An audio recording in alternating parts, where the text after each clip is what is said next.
मर्जी, अगर वो कण कण में विद्यमान है तो हम मंदिर गुरुद्वारों में उन्हें क्यों ढूंढ रहे हैं? है? अगर वो कण कण में। क्योंकि कण कण में तुम्हें अनुभव हो रहा है क्या? कण कण में अनुभव, अगर कण कण में अनुभव हो रहा है तो तुम्हें मंदिर में भी है, फिर मंदिर में क्यों तुम निषेध कर रहे हो?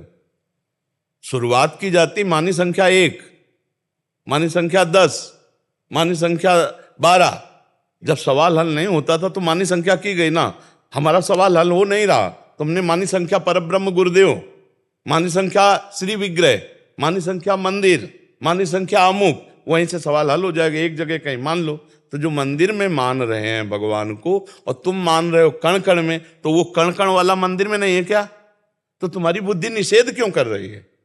इसका मतलब अभी बुद्धि परिपक्व नहीं है, केवल अभी वो दौड़ रही, अभी परिपक्व अवस्था को नहीं है। जो कण कण में है तो वही कण कण मिलकर के विग्रह रूप में, तो वो भगवान नहीं है क्या? जब कण कण में है तो विग्रह रूप में भी भगवान है। तो जो भगवान को विग्रह रूप में पूज रहे हैं, तुम्हें क्या पता वो कण कण में भगवान को नहीं पूजते क्या? तुम्हें क्या पता? गोस्वामी जी सिया राम को मान रहे तो कह रहे हैं सिया राम में सब जग जानी।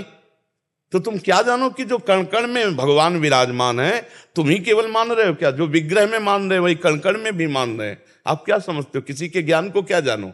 तो अगर कोई देवी देवता को पूज रहा है, किसी मंदिर में पूज रहा है, तो तुम्हारी दृष्टि से उसी ब्रह्म को तो पूज रहा है, नहीं पूज रहा है?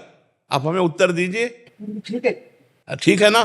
तो हम किसी की निंदा क्यों करें? क्योंकि वो कण कण में है तो मंदिर में भी तो है, वो मूर्ति में भी तो है, वो अमूर्त है तो वो मूर्तिमान भी है, वो कहाँ नहीं है? तो बस समस्या का समाधान हो गया। हम किसी की निंदा नहीं कर सकते क्योंकि मेरा प्रभु सर्वत्र विराजमान है। समझ रहे हैं आप? अब जैसे कोई भी नाम हो, अक्षर होगा ना, और कोई भी अक्षर हो, आ उसमें जुड़ा होगा। समझ पा रहे हो हमारी भाषा? का, खा, गा, घा, कोई भी अक्षर बोलो आप। आ है ना, आ ब्रह्म है और आ ओम में है, आ उ मा। समझ रहे हो ना? कोई अक्षर बोलो ओम है कि नहीं है? जिस प्रथम अक्षर क्या है? आ है ब्रह्म, सब अक्षरों में आ विराजमान है। उपासना जब हम शुरू करेंगे कहीं सही ढंग से, तो निंदा स्तुति का कोई सवाल नहीं बनता। वही एक तत्व है। चाहे ओम से शुरू करो, चाहे ब्रह्म से शुरू करो, चाहे राम से शुरू करो, चाहे कृष्ण से, चाहे मंदिर से शुरू करो, चाहे जहां से शुरू करो, एक जगह ईमानदारी से शुरू कर दो। अगर सब जगह ना पहुंच जाओ तो हमें बता देना। सब जगह पहुंचने के लिए हम फैले हैं। अब पहले एक जगह शुरू करते, माता से शुरू कर दो, पिता से शुरू कर दो, कहीं से शुरू कर दो। ये मेरे भगवान हैं, ये मेरे ब्रह्म हैं, बस दूसरे की तरफ देखो मत और चल दो। अगर देखो सर्वत्र ना दिखाई देने लगे तो मुझे बताना। जब सच्चा ज्ञान होगा तो सर्वत्र दिखाई दे। वही मूर्ति में है, वही अमूर्त है, वही निराकार है, वही साकार। जब एक है तो वही निराकार। अब चूंकि तुम निराकार को मान रहे हो तो साकार वाले की निंदा कर रहे। ऐसे लोग हैं। अरे तेरी मान्यता है, तू एक पक्ष को देख रहा है, दोनों पक्ष को देखना। वो क्या नहीं है? वो कुछ नहीं है और वही सब कुछ है।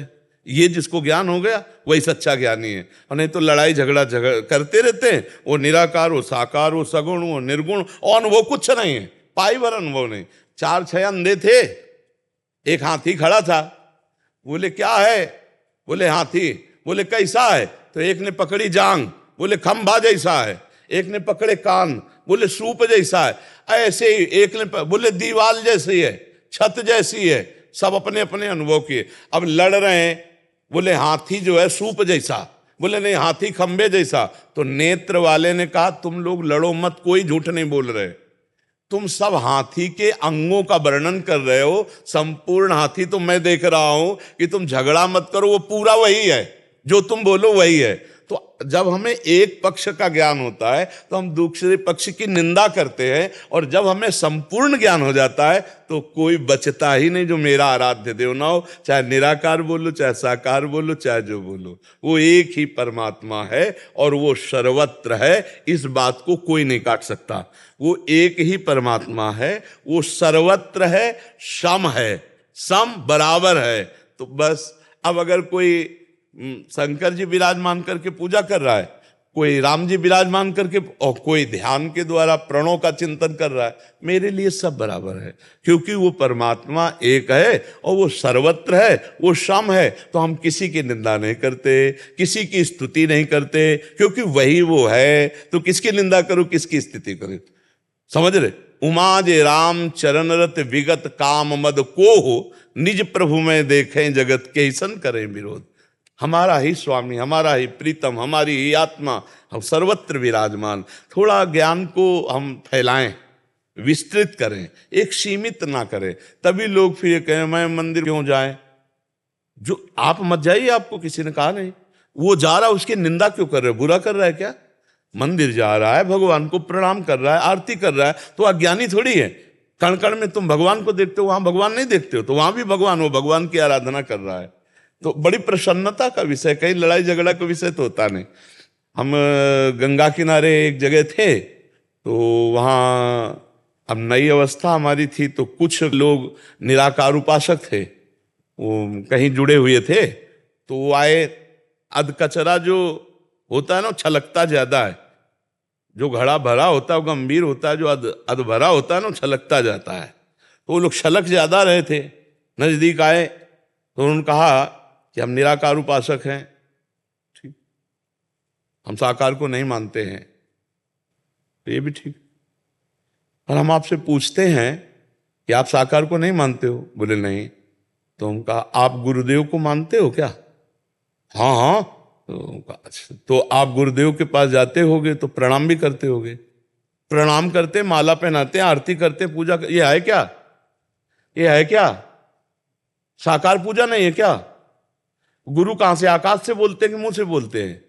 साकार ही तो बोल रहा है। ये शब्द साकार है कि निराकार है जो तुम्हारे कान तक पहुंच रहा है? समझना है, कांटे से कांटा निकलेगा। साकार में फंसे हो, साकार से ही उपासना शुरू होगी, चाहे गुरु मान के करो, चाहे शिव मान के करो, चाहे राम मान के करो। जब तक गुरुदेव की कृपा नहीं, तब तक तत्व बोध नहीं होता, चाहे जितनी अकल लड़ा लो। गुरु बिन ज्ञान नहीं हो सकता, चाहे शिव बिरंची सम होई, गुरु बिन भौनिधि तरह न कोई। तो गुरु अव्यक्त जब व्यक्त रूप धारण किया। आप यहां चर्चा सुनने आए हो निराकार से कि साकार से?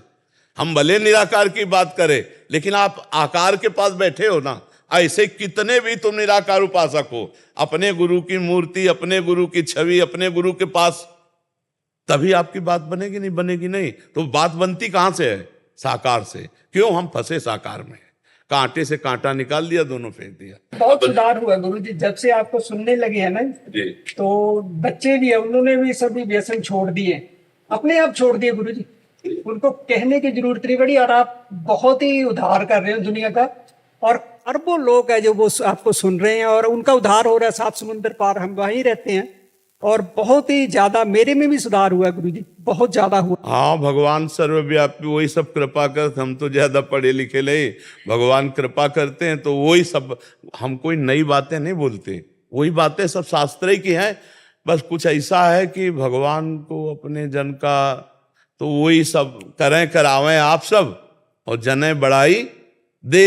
ये भगवान का खेल। मूकम करोति वाचालम पंगुम लंघयते गिरिम यत् कृपातम हम वंदे परमानंद माधव। मेरे ठाकुर, मेरी लाडली जू सबका मंगल करवाने के लिए निमित्त बना दिया, कर वही रहे जी।